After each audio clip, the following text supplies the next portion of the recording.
Hello, I'm Leila McKinnon. Welcome to A Current Affair. It's great to be with you this evening. We begin with that report on the ticking time bomb that could be hiding in your home. So dangerous, thousands of properties have already been demolished, with many more homeowners completely unaware of their deadly house guest.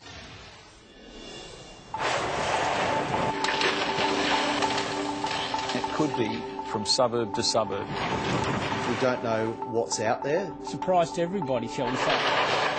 Spoke to my doctor, spoke to a couple of other medical specialists, and I've had a series of tests. It could be in your home. It could be in your neighbours. I think that's the number one fear of any property owner. Stefan has one next to him and he's a little concerned. The original owner of the home, I believe, he was a builder, and he built a couple of these homes along here. Number 6 looks like Fort Knox. The government wants no one near the place. When you look at it, A little different to a year ago when it was up for grabs to a dozen willing buyers with auctioneer Robert Clarick. Spirited bidding. I guess we didn't expect that this is what it would turn out to be like. Stuart Rees got the final bid that day and couldn't wait to start renovating the new family home. So I was knocking down a couple of walls, changing some wardrobes, and a whole load of dirty stuff, I would say, fell on me. I thought it was old, normal fiberglass insulation, didn't think anything of it, and then I saw pictures of the stuff that I'd seen in the ceiling, and that's when the penny dropped. They never knew what was hiding in the ceiling. They would have never known. They never knew what was lurking within the roof. Unbelievable, to be honest. Unbelievable is what will happen next. They have to, I think, secure the whole home in some sort of material. Then when they seal the home, and they'll demolish it in stages as well. It may take several months. It's quite a process, and therefore a very expensive process. Forensic demolitions are now happening at a growing rate around our suburbs, towns and cities. Houses wrapped in plastic, workers fully protected, while knocking down much-loved homes and hosing down airborne particles. Asbestos fibres have been used in thousands of different products in the construction industry, in shipyards and in households. It was seen as a magic mineral, and the use of millions of tons of asbestos created a successful and very profitable industry. The poisonous tentacles of Mr. Fluffy have gone much further around our country than we first thought. Do not disturb it, do not try and handle it. The Fluffy nickname was given to the loose-fill asbestos insulation that was marketed to keep you comfortable, but now causing many to be very uncomfortable. We're taking strong action to protect families and to ultimately save lives. It was first believed the dangerous insulation was only in the ACT and nearby Queanbeyan, where 1,000 homes have been acquired, demolished and soil cleaned up.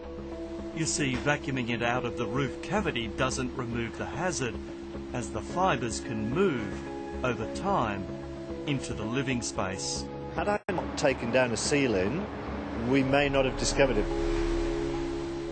Do you think this problem has drifted across the border into other states? Well, it is possible. What we've seen is that in the 50s and 60s there were travelling salesmen that had identified this product as a wonder insulation product, and it's possible that it has gone right around the country. New South Wales Minister Matt Kean is the man given $250 million to clean up New South Wales homes. Well, this is not only about protecting current property owners, it's also about protecting tradies, electricians, people that will go and do work on houses. The fear is many homes from the 1950s, 60s and 70s are now due for renovations. But aside from those travelling salesmen, the company also sold bags of asbestos insulation direct to homeowners who may have put it in years later. And the problem is, no one knows where it is. The inspector got up through the manhole and there were normal bats on top of the asbestos. So it wasn't obvious that there was the loose asbestos in the home. And like this one, it can be hidden. Even the building report didn't find it. So imagine the initial fear of cancer and asbestos-related diseases when Stuart breathed in a Renault full. Spoke to my doctor, spoke to a couple of other medical specialists, and I've had a series of tests that we'll now checkpoint every February for the next 10 years to check that there's no degradation. But luckily, everything's good so far. At least you can say that with a smile on your face. Absolutely, yeah. To avert a community health crisis, other states are starting to investigate what New South Wales and the ACT have been doing, where they compulsory buy back the property or pay for the clean-up. The homeowner will have the home purchased at market value as if the home was not affected by loose fill asbestos.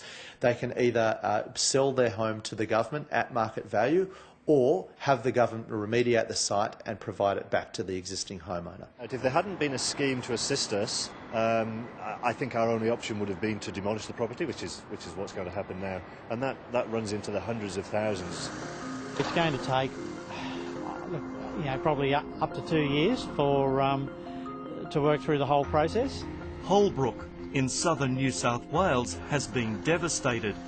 Nearly 10% of the town's family homes have been taken over and levelled by the government. A number of the directors of Mr Fluffy, which was the company that was providing insulation using loose fill asbestos, resided in New South Wales, and we found particular areas where they had sold the product. So, for example, the town of Holbrook. One of the directors lived in Holbrook, and that community has been hardest hit. Thousands of homes are now being inspected around the country, and hundreds are being demolished. This may just be a more common sight in our suburbs to come. There's one in my community of Hornsby. You checked your roof? No, we're okay. The reality is, if it's built in the 1950s or 60s, really go with caution, because the reality is, more than likely, that property will contain asbestos. It's worrying. If you do have concerns and need more information on loose fill asbestos insulation, just head to our website.